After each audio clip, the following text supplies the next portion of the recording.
Good afternoon.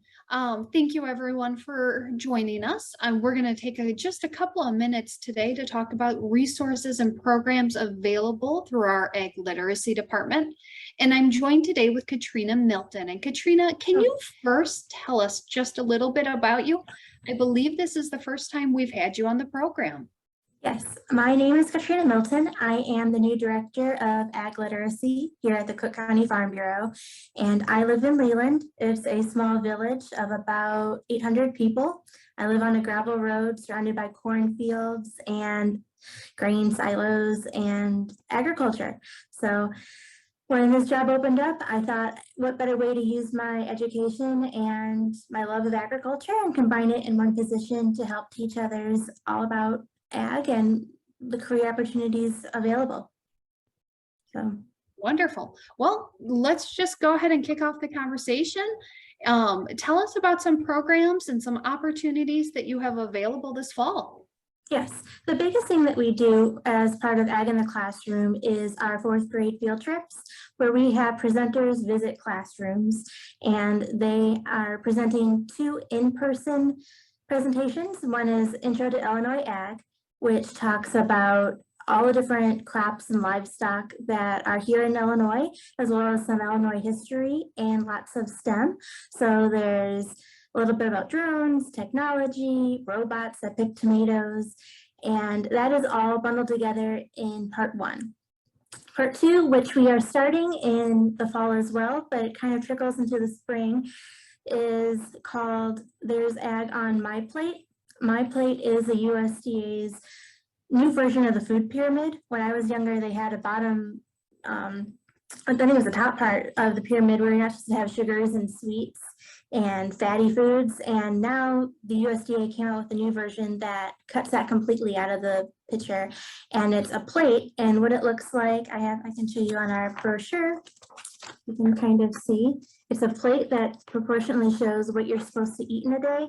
And we include some of those things: protein, dairy, fruits and vegetables, and grains. And we talk about how that is all related to agriculture.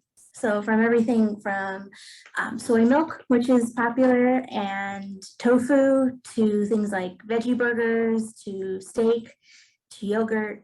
What are you supposed to be eating in a day? Talking about some of the health benefits of all of those. And then we have an activity at the very end that's measuring sugar out using teaspoons. And you see exactly how much sugar in grams and teaspoons is in a can of soda, is in your Gatorade. And that is really from farm to table type of perspective, where you get to see everything food related in one presentation. So that's the second one. The 2 that we are now doing virtual, but can also be in person. We've in the past, due to COVID, made them virtual only, but are trying to make them in person. We call them our specialty programs. One is, I'll show you, if I can send a link to this, it's our brochure. It has all the descriptions and the state standards that are involved. So the first one is the very bottom here: pumpkins and apple fall facts. So it's telling all about apple orchards, pumpkin patches, and what are they? Are they fruits? Are they vegetables? Where can you find them locally? And just a little bit of science behind all of that. The second one is keeping warm with agriculture, which goes beyond just wood and trees keeping you warm at a fireplace, but things like cotton that come from a plant, to wool that can come from sheep, to alpaca. So it's all different variations of keeping warm. We kind of market the pumpkin and apple fall fun facts one as our fall, and then keeping warm as our winter presentation. So we have those 2, and those are we're targeting 4th grade classrooms, but because of COVID, we haven't been to some 3rd or 5th grade classrooms, and we're expanding the program. If they're interested, and if you haven't visited your school in a while, reach out to us and we'll see if we can schedule a presenter for your school. And those are typically about 1 hour in length, 45 minutes to an hour. Later, longer, hour and 15 minutes if you have room in your class schedule. But it's depending on the school and their time period allotted, and presenters go and do that for 4th grade classrooms. We also have, I'm working to put together For now and in the spring, some farm shadow programs for high school students. So if you are a teacher and you want to get your class involved in a field trip opportunity, we partner with local businesses, agribusinesses, farmers, trying to connect the school and opportunities out there, letting them know that they're in our community, that they're in Cook County.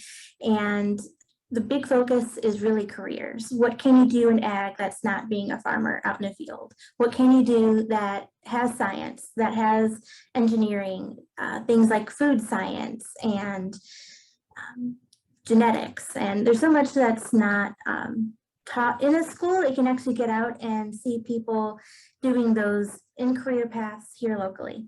So our Farm Shadows program is kicking off, trying to plan some of those for now and even into the spring. We have lots of other things that don't involve schools per se. We have our AdMax. So if you're somebody in the community, you're like, well, I don't have a fourth grader, I don't have a high school student, how can I learn about ag? We have AdMax through the Illinois Farm Bureau. They are in person. We have them printed out in online. They're also online. You can print off if you have a printer at home, or you can just view them on a tablet on your computer screen. They are little readers, so like kind of like an old-fashioned newspaper that has topic-specific information in an issue. So horses is one. There's another wheat, corn, soybeans, cows, pigs, pretty much anything you can think of, apples, pumpkins. There's a new one coming out soon about farmers markets.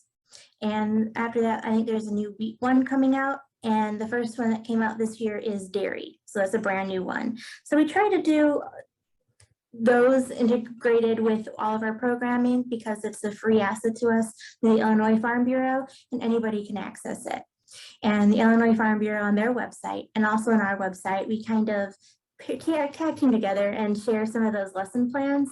So say you want to learn about pumpkins and don't have any resources for that, you can use the AgMag, and then on the websites there are worksheets that are with that, so fun like crossword puzzles and word searches, and there's activities and lesson plans, but those aren't necessarily things that you have to do in a classroom. You can do at home with your child. You can do by yourself if you want. So something creative and fun to do. And it's a way to learn about the topic in a hands-on way. And that's all through the Illinois Farm Bureau. And we have some of that on our website. We kind of pick and choose, but we do link to the Farm Bureau website. So if you want all of those resources, those are there. And along with the AgMags, a big thing that we do from Illinois Farm Bureau, we use magic kits. And magic, it's lowercase m, capital AGIC. And those are bins, big tote bins you could borrow from us, use in your classroom. So if you're a teacher, you could borrow it from us. Here at the Farm Bureau, you can come and rent it out and borrow it. But if you're a parent at home, or you homeschool, or you're a grandparent and you just want some fun activities, those are all listed on our website as well. And there are different topics. There's insects, so you can learn about pollinators and bumblebees and monarch butterflies. There's one on soil, so you can learn all about different types of soil and what makes up soil and what can you plant in soil. And there's, there's corn, there's soybeans. I think there's a total of 6 different topics that if you're interested and you want to dive a little bit deeper, there's some lesson plans and activities you can do. Again, not necessarily only for teachers, but for anybody who's interested in ag and teaching others about it. Let's see, the big one that I have for, again, teachers is our main focus point for ag in the classroom to get some of the resources out, because I see young minds every day.